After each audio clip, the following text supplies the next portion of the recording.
ఉంటుంది. అలాగే మీరు శివాలయానికి వెడితే నందీశ్వరుడు ఉంటాడు. నందీశ్వరుడు యొక్క శృంగములలోంచి శివదర్శనం చెయ్యాలి.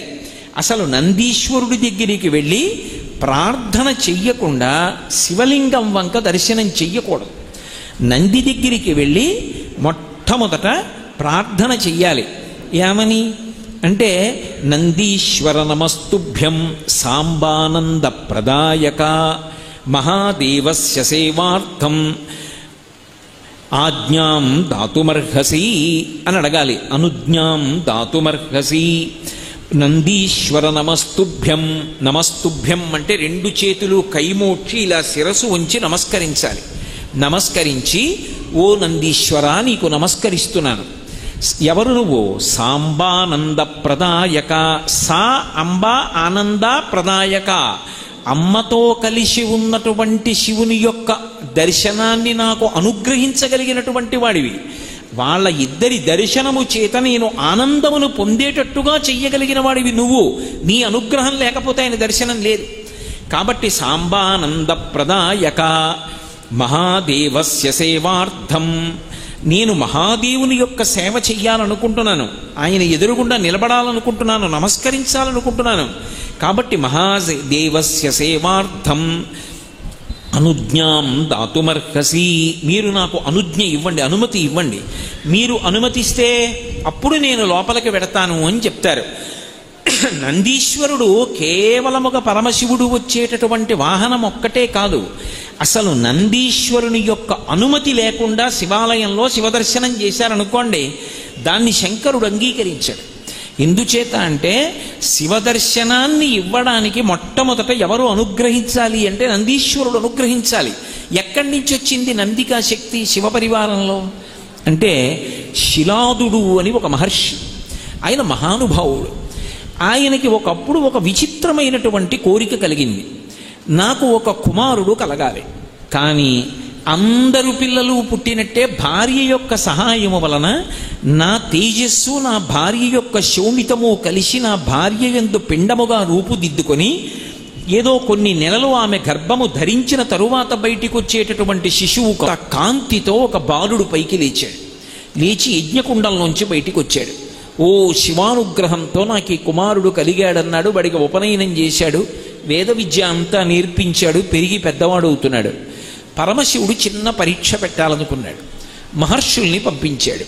ఆ మహర్షులు ఆశ్రమానికి వెళ్ళి అన్నారు, పరమశివుడు చెప్పిన మాట నువ్వు సరిగ్గా వినలేదు. ఈ పిల్లవాడు అల్పాయుర్దాయం, ఎక్కువ కాలం బ్రతకడవు.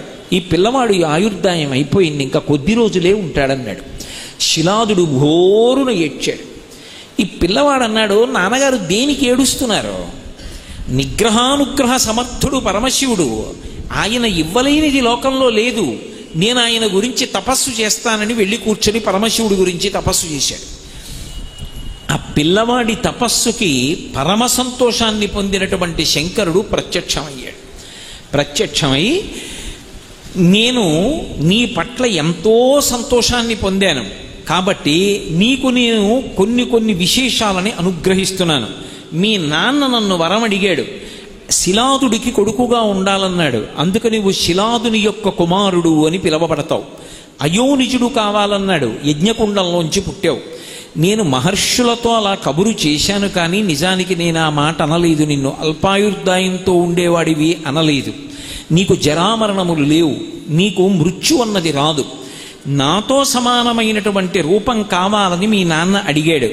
అందుకే నాతో సమానమైనటువంటి రూపాన్ని నీకు అనుగ్రహిస్తున్నానని సమానమైనటువంటి రూపాన్ని అనుగ్రహించాడు. శంకరుడు ఎలా చంద్రరేఖతో ప్రకాశిస్తూ ఉంటాడో అలాగే 3 కన్నులతో చంద్రరేఖతో పరమశివుడితో సమానమైనటువంటి వ్యక్తిగా అపరశంకరుడిగా నందీశ్వరుడు నిలబడ్డాడు. పార్వతీదేవిని పిలిచాడు శంకరుడు. పిలిచి, పార్వతి, ఇతను నీకు పుత్ర సదృశుడు, ఇక పైనుంచి ఇతను కూడా నీకు కుమారుడే. కాబట్టి ఈ నందీశ్వరుణ్ణి నీ కుమారుడితో సమానంగా చూడు. విఘ్నేశ్వరుడికి సుబ్రహ్మణ్యుడికి ఏ స్థానం ఇచ్చావో అదే స్థానాన్ని ఈ నందీశ్వరుడికి కూడా ఇవ్వాలి అని తన జటని ఒకదాన్ని పెరికి ఆ జటలో ఉన్నటువంటి జలాన్ని ఆ పిల్లవాడి మీద పిండాడు. పిండినప్పుడు ఆయన జటలోంచి వెంటనే ఒక నది పుట్టింది. ఆ జట పిండినప్పుడు ఆ పిల్లవాడి మీద పడి ఆ పిల్లవాడి శరీరం అంతా తడిసి ఆ నది ప్రవహించింది. దానికే జటోదక అని పేరు. పార్వతీదేవిని పిలిచి ఈ పిల్లవాడు నీకు కుమారుడు అన్నాడు. అనేటప్పటికి ఆవిడ ఎంతో సంతోషాన్ని పొంది ఈ చేతిని ఇలా పెట్టింది ఆ పిల్లవాడి తల మీద పెట్టి ఒక్కసారి కన్నులు మూసుకుని సంకల్పం చేసింది. చేసేటప్పటికి శంఖం ఎంత తెల్లగా ఉంటుందో అంత తెల్లటి రంగులో ఉన్నటువంటి పాలు ఆమె చేతుల నుంచి 3 ధారల కింద పడ్డాయి. పడి ఆ పిల్లవాడి శరీరం అంతా అందులోంచి తడిసి కిందకి ప్రవహించింది. దాన్ని అలా ప్రవహించి పార్వతీదేవి చేతి నుంచి 3 ధారలుగా పడి ప్రవహించినటువంటి ఆ ధార ఏదైతే ఉందో అది ఒక నదీ రూపాన్ని పొందింది. దాన్ని త్రిస్రూప అని పిలిచారు. అలాగే ఎప్పుడైతే శంకరుడు యొక్క జట నుంచి వచ్చినటువంటి ఉదకము చేత తాను తరిశాడో పార్వతీదేవి యొక్క చేతిలోంచి వచ్చినటువంటి 3 ధారల పాల చేత తరిశాడో పరమ సంతోషాన్ని పొందినటువంటి ఆ పిల్లవాడు ఒక్కసారి గట్టిగా అరిచాడు. ఆ అరిచినప్పుడు వృషధ్వని అంటారు. అంటే ఎద్దు అరిస్తే ఎలా ఉంటుందో అంబారామం అటువంటి రవం చేశాడు. అంత పెద్ద కేక వేసేటప్పటికీ ఆ ధ్వనిలోంచి ఒక పెద్ద నీటి బుగ్గ పుట్టి నదిగా ప్రవహించింది. దాన్ని వృషధ్వని నది అని పిలిచారు. అప్పటికి 3 నదులు పుట్టాయి. శంకరుడు పరమ సంతోషంతో తన తల మీద ఉన్నటువంటి కిరీటాన్ని తీసి పిల్లవాడికి అలంకారం చేశాడు. ఇంతకాలం పరమశివుడి తల మీద అలంకారం చెయ్యబడినటువంటి స్వర్ణ కిరీటాన్ని తీసి ఈ పిల్లవాడి తల మీద పెట్టేటప్పటికీ ఆయన తలలో ఉన్నటువంటి గంగధారతో కూడుకున్నటువంటి ఆ కిరీటంలో ఉన్నటువంటి బంగారంతో కూడుకున్న జలం పిల్లవాడి శరీరం నుంచి కిందకి నదిగా ప్రవహించింది. ఎందుకు ప్రవహిస్తుంది అంటే మిగిలిన వారిని అనుగ్రహించడానికి. దానికి జంబూ అని పేరు వచ్చింది, జంబూ నది అని. ఒక్క కనులిప్త ఇలా కనుమూసి కను తెరిచేటప్పటికి ఇంత అనుగ్రహాన్ని పొంది ఆ పిల్లవాడు 4 నదుల ఉత్పత్తికి కారణం అయ్యేటప్పటికి పైన ఉన్నటువంటి మేఘమండలం మురిసిపోయింది. మురిసిపోయి మెరుపులతోటి ఉరుములతోటి వెంటనే తీయటి చల్లటి నీటి ధార విడిచిపెట్టింది. ఆ నీరు పడేటప్పటికీ ఆయన శరీరం మీద పడి ఆ పిల్లవాడి మించి పక్కకి నదిగా ప్రవహించింది. ఆ నదిని స్వర్ణోదక అని పిలిచారు. నందీశ్వరుణ్ణి పరమశివుడు అనుగ్రహించినటువంటి సమయంలో 5 నదులు ప్రవహించాయి. వీటిని పంచనదములు అని పిలుస్తారు. వాటి మధ్యలో నేను లోకాన్ని అనుగ్రహిస్తానని పరమశివుడు జప్పేశ్వరుడు అన్న పేరుతో పిలిచాడు. అందుకే 5 నదులలో స్నానం చేసి ఆ శివలింగాన్ని ఎవరు దర్శనం చేస్తారో వారు మళ్ళీ పుట్టవలసినటువంటి అవసరం ఉండదు. అంత అద్భుతమైనటువంటి రీతిలో ఆ పిల్లవాడి యొక్క జన్మ పరమశివుడి చేత పార్వతీదేవి చేత అనుగ్రహింపబడము ఏకకాలంలో జరిగాయి. ఆశ్చర్యం ఏమిటంటే పరమశివుడు తనతో సమానమైనటువంటి ముఖమండలాన్ని పిల్లవాడికి అనుగ్రహిస్తే శివమహాపురాణంలో బ్రహ్మాది దేవతలతో చెప్పుకున్నాడు నందీశ్వరుడు. ఆయన అన్నాడు, శంకర నీ అనుగ్రహం వర్ణనాతీతం, దానికి హద్దు లేదు. మా తండ్రి తపస్సు చేసి అడిగాడని నీతో సమానమైన రూపాన్ని నాకు ఇచ్చేసావు. కానీ నాకొద్దు, నువ్వు అనుగ్రహించిన మిగిలినవి స్వీకరిస్తాను.